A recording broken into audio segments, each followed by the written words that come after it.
Hi, I'm Lisa Abernathy with your Rec Minute. St. Louis Park is committed to promoting and integrating arts and culture and aesthetics in all city initiatives. One way of doing that is our Arts and Culture Grant Program. This grant program is a partnership between the City, Friends of the Arts, and the Community Foundation to provide funding support for local artistic efforts within the community of St. Louis Park. Applications for 2016 projects will be made available on the City website starting on May 18th. Check out the City website for more information and a list of past recipients.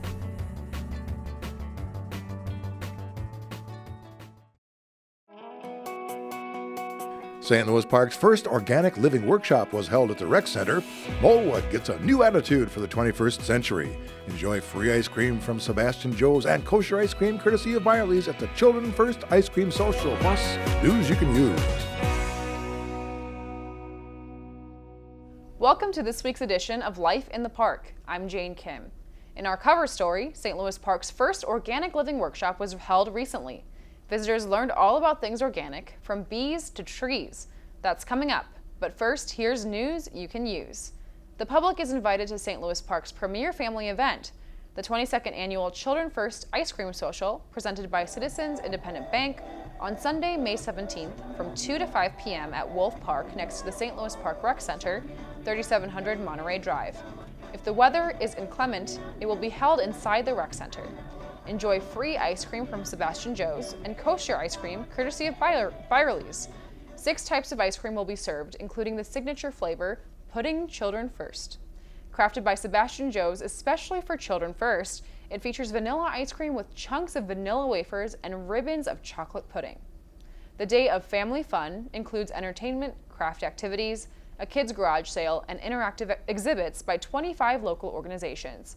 Entertainment on the amphitheater stage is sponsored by St. Louis Park Friends of the Arts and the St. Louis Park Parks and Recreation Department. Interested in joining the police reserves? The St. Louis Park Police Reserves are accepting applications throughout the year. The reserve unit consists of 15 to 25 volunteers and range from 20 to 60 years old. Responsibilities include patrolling throughout the week, helping out at Parktacular and 4th of July celebrations, assisting at school events, and being available for emergency callouts. All members of the Police Reserve must be at least 20 years old, have a valid driver's license and a good driving record, and should be a high school graduate. All applicants need to complete a background check. For more information and an application, visit slpmn.us/jobs, or you may contact Officer Pam Gronsky at pgronsky@stlouispark.org or Officer Luke Ellenson at lellenson@stlouispark.org. Those of you who have watched Antiques Roadshow on PBS know the excitement when a piece of household junk turns out to be a treasure. Now residents of St. Louis Park have a chance to get that same thrill. The St. Louis Park Historical Society's first Parks Antique Parade is on Saturday, May 16th from 10 a.m. to 1 p.m. at the St. Louis Park High School Cafeteria, 6245 West 33rd Street. Appraisal specialists Midwest will give on-the-spot appraisals and estimate the prices of items ranging from family heirlooms to potential gems picked up at yard sales. This is a fundraiser for the St. Louis Park Historical Society. There is no cost for watching, but donations will be welcomed.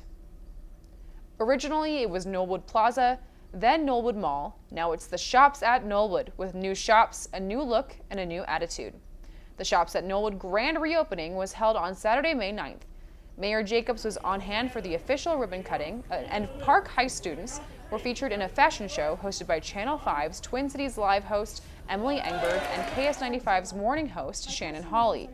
The $32 million renovation has transformed the aging icon into a new regional power center for our city and Western Metro. To conserve water, St. Louis Park prohibits lawn sprinkling between noon and 6 p.m. In addition, all households and businesses must follow an odd-even schedule when sprinkling lawns. Properties that end with an odd number sprinkle on the odd-numbered days on the calendar. Properties that end with an even number sprinkle on even-numbered days. Contact Utility Superintendent Jay Hall at 952-924-2557 or email jhall@stlouispark.org with any questions you may have. Now to our cover story. St. Louis Park's first organic living workshop was held Saturday, April 18th at the Rec Center. About 150 people visited the event and learned all about things organic from bees to trees. There were 26 exhibitors and 6 seminars.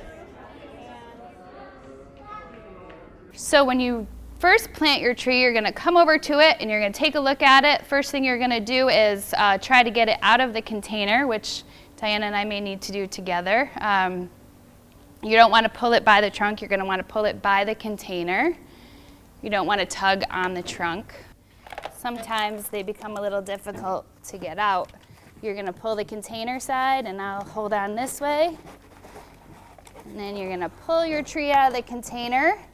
And this is what it's going to look like. So why should we compost? Well, the most obvious thing is, first of all, you can reduce your garbage by about 25% or more. Less garbage equals less money spent on both collection and disposal of the garbage. And compost is an inexpensive soil amendment that you can add to your garden, lawn, trees, shrubs, and your houseplants. It's fairly easy to compost. Getting started, you need a container, stuff to put in the container, and you need to manage the container. So bees, pollinators.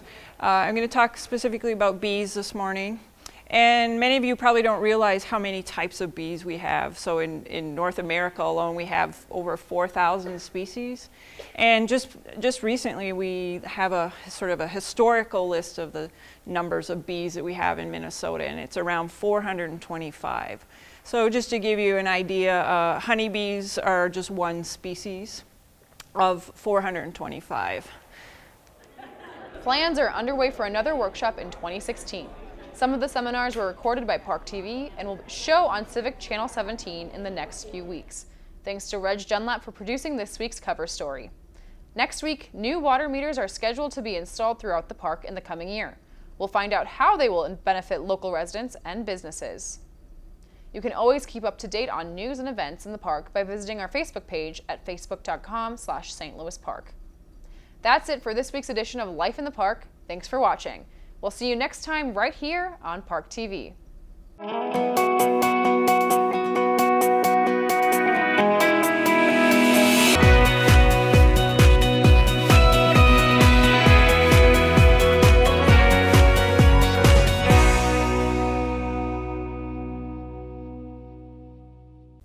Hello, I'm Amy with your Parktacular Minute, our splash into summer celebration here in St. Louis Park, June 18th to the 21st. For this minute, let's talk event buttons. 2015 Parktacular buttons go on sale May 18th and will be available until June 20th. New this year, your button gets you access to free online coupons at parktacular.org. Sponsors and other local businesses have signed on to provide these discounts to you if you buy a button. Buttons are just $5 each and will be available at the Rec Center, City Hall, Lenox Community Center, and Citizens Independent Bank, our button sponsor.